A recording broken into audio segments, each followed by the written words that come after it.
ഇത് ക്രിക്കറ്റാണ്. 2020 ആണ്. നിങ്ങളുടെ ലെഗസിയും കടലാസിലെ കരുത്തുമൊന്നും അവിടെ വിഷയമല്ല. അന്നേ ദിവസം നിങ്ങൾ മൈതാനത്ത് നടത്തുന്ന പെർഫോമൻസുകൾ മാത്രമാണ് നിങ്ങളുടെ വിധി നിർണ്ണയിക്കുക. കൊളംബോ പ്രേമദാസ സ്റ്റേഡിയത്തിൽ ഓസ്ട്രേലിയയെ തൂക്കിയടിച്ച് ക്രിക്കറ്റ് ലോകത്തിന് സിംബാബ്വെ നൽകുന്ന സ്റ്റേറ്റ്മെൻറ്റ് ഇതാണ്.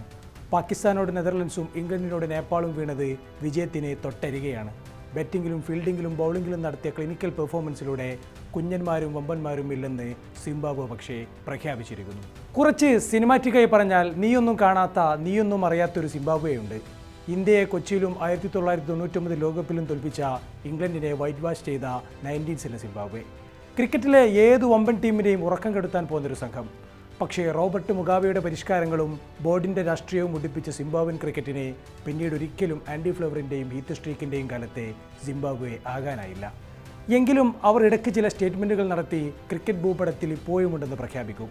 2007 ആദ്യ 2020 ലോകകപ്പിൽ ഓസീസിനെ തോൽപ്പിച്ചത് അങ്ങനെ ഒന്നായിരുന്നു.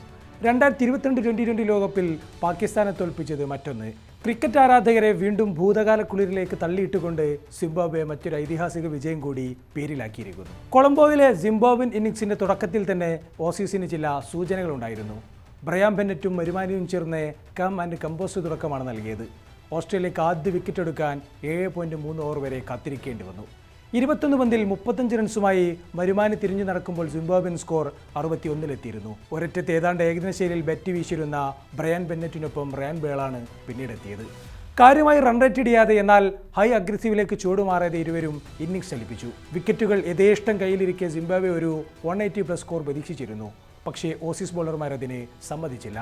അവസാന ഓവറുകളിൽ 13 പന്തിൽ 25 റൺസ് എടുത്ത സിക്കന്ദർ റാസയുടെ കാമിയോയാണ് സിംബാബ്വെ 169 റൺസിലെത്തിച്ചത്. ഓസീസ് ക്യാപ്റ്റൻ ട്രാവിസ് ഹെഡ് സ്പിന്നും പേസുമായി 7 ബോളർമാരെയാണ് മത്സരത്തിൽ പരീക്ഷിച്ചത്. ലങ്കയിലെ സ്പിൻ വിക്കറ്റ് കണ്ട് സ്പെഷ്യലിസ്റ്റ് സ്പിന്നർമാരായ ആഡൻ സാംബയും മാത്യു കുഞ്ഞിമാനും ഫസ്റ്റ് ലൈനപ്പിൽ ഇടം പിടിച്ചിരുന്നു. പക്ഷേ കാര്യമായി തല്ലുവാങ്ങിയില്ലെങ്കിലും മിഡിൽ ഓവറുകളിൽ അവർക്ക് വിക്കറ്റ് എടുക്കാനായില്ല. ഹാസൽവുഡ്, കമ്മിൻസ് അടക്കമുള്ള പ്രമുഖരുടെ അഭാവത്തിൽ നെഥാൻ എല്ലിസ്, ബേൺ ഡോർഷസ് സഖ്യമാണ് ഓസീസ് പേസിനെ നയിച്ചത്. മാർക്കസ് സ്റ്റോയിനിസ് പവർ പ്ലേയിൽ പന്തെടുത്ത് അവർക്ക് പിന്തുണ നൽകി.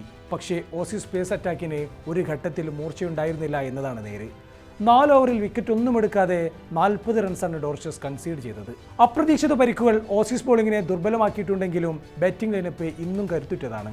ഒരുപക്ഷെ ടൂർണമെന്റിലെ ഏറ്റവും കരുത്തുറ്റ നിരകളിലൊന്ന്. പക്ഷേ ബ്രാഡ് ഇവാൻസും മുസറവാനിയും ഓസ്ട്രേലിയൻ ബോളർമാർക്ക് സാധിക്കാത്ത പോരാട്ടവീര്യമാണ് പുറത്തെടുത്തത്. കൊളംബോ പ്രേമദാസയിൽ ഓസ്ട്രേലിയക്ക് മുട്ടടിച്ച മണിക്കൂറുകൾ. 4-ാം ഓവറിലെ 3-ാം പന്തിൽ 4-ാം വിക്കറ്റായി ട്രാവിസ് ഹെഡും മടങ്ങുമ്പോൾ ഓസീസ് സ്കോർ 29 മാത്രം. ഓസീസ് ഒരു വലിയ അട്ടിമറി മടക്കുന്നുവെന്ന് അതോടെ അഭ്യൂഹങ്ങൾ പരന്നു തുടങ്ങി. Josh English, Travis head, Cameron Green, Tim David എന്നീ 4 വൻതൂക്കുകളെ ഡഗ്ഔട്ടിലെത്തിച്ച സിംബാബ്വെ ഈ ദിവസം തങ്ങളുടേത് തന്നെയാണെന്ന സൂചന നൽകി.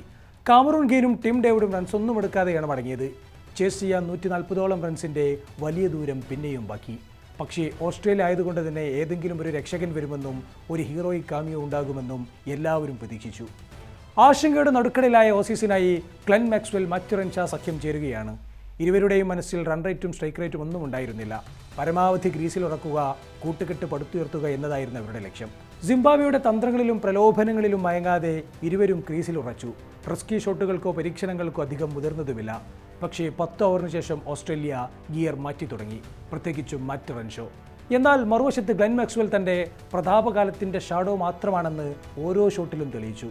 ഒറ്റക്കൊരു മത്സരം 10 ചെയ്യിക്കാൻ ശേഷിയുള്ള മാക്സ്വെൽ ഷോട്ടുകൾ കൃത്യമായി കണക്ട് ചെയ്യിക്കാൻ പോലും പാടുപെടുന്ന ദൃശ്യം. ബൗണ്ടറി വരക്കരികിലും ഫീൽഡറുടെ തൊട്ടു മുന്നിലുമെല്ലാമായി പല ഷോട്ടുകളും വീണുടഞ്ഞു.